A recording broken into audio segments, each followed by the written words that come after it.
लकल हम्दु या अल्लाह अस्सलातु वस्सलामु अलैका या रसूल अल्लाह अम्मा बाद।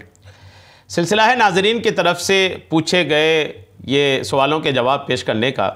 हमारे नाज़रीन में से एक ने माँ या बहन के साथ ज़िना करने के हुक्म के ताल्लुक़ से पूछा है। अल्लाह रहम करे, इस तरह की कमेंट्स देख कर के बड़ा अजीब लगता है कि कोई इस तरह का गिरा हुआ काम, इस तरह की गिरी हुई हरकत भी कर सकता है।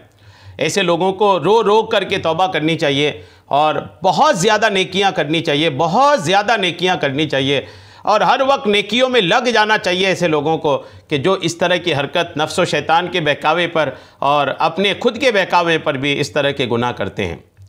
बहरहाल अगर कोई माँ से या बहन से ज़िना करे तो उसका क्या हुक्म होता है, आइए तवज्जो के साथ जवाब सुनिए। वाज़ेह रहे कि ज़िना एक कबीह और बदतरीन फ़ेल है, एक निहायत ही बदतरीन काम है और कुरान व हदीस में इस पर वईदें और सज़ाएँ भी वारिद हुई हैं। और अगर ये फ़ेल अपनी माँ या बहन के साथ किया जाए तो उसकी इशाअत और कबाहत में मज़ीद इजाफ़ा हो जाता है, मज़ीद ये बुरा काम हो जाता है।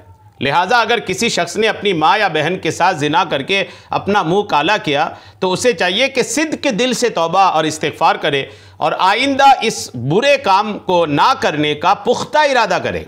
वाज़ेह रहे कि अगर कोई शख्स ज़िना कर ले तो ज़िना करने वाले मर्द और औरत के उसूल व फ़ुरू एक दूसरे पर हराम हो जाते हैं। अगर किसी ने माज़अल्लाह अपनी माँ के साथ ज़िना किया तो उस ज़ानी की माँ अपने शौहर ज़ानी के वालिद पर अगर वो ज़िंदा है तो हमेशा के लिए हराम हो जाएगी। अलबत्ता उस ज़ानी शख्स की बीवी उस पर हराम नहीं होगी। याद रखें, अगर किसी ने माज़अल्लाह अपनी माँ के साथ ज़िना कर लिया तो उस ज़ानी की माँ अपने शौहर ज़ानी के वालिद पर अगर वो ज़िंदा है तो हमेशा के लिए हराम हो जाएगी।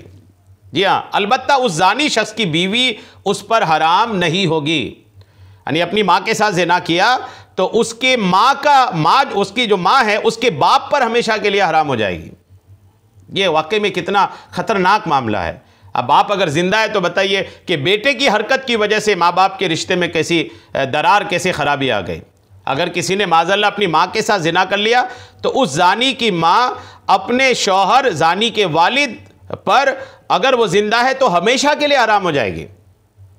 अलबत्ता जो ज़ानी है उसकी बीवी उसके लिए हलाल ही रहेगी। अगर किसी ने अपनी बहन के साथ ज़िना कर लिया तो बहन का शौहर उस पर हराम नहीं होगा और ना ही भाई की बीवी उस पर हराम होगी। कुरान पाक में और अहादीस पाक में कसरत से ज़िना पर जो है वो लानतें बयान की गई हैं। लिहाजा जो भी इस तरह के गुनाह में हैं, मुब्तला हैं, अल्लाह करीम इनको हिदायत अता फ़रमाए। डरें अल्लाह के अज़ाब से, अल्लाह के पकड़ से, अल्लाह के वईदों से डरें कि अल्लाह करीम की पकड़ निहायत सख्त है। अल्लाह करीम हम सबको अमल की तौफ़ीक़ अता फ़रमाए। आमीन। बेजाहिन नबिय्यिल अमीन सल्लल्लाहु तआला अलैहि वसल्लम।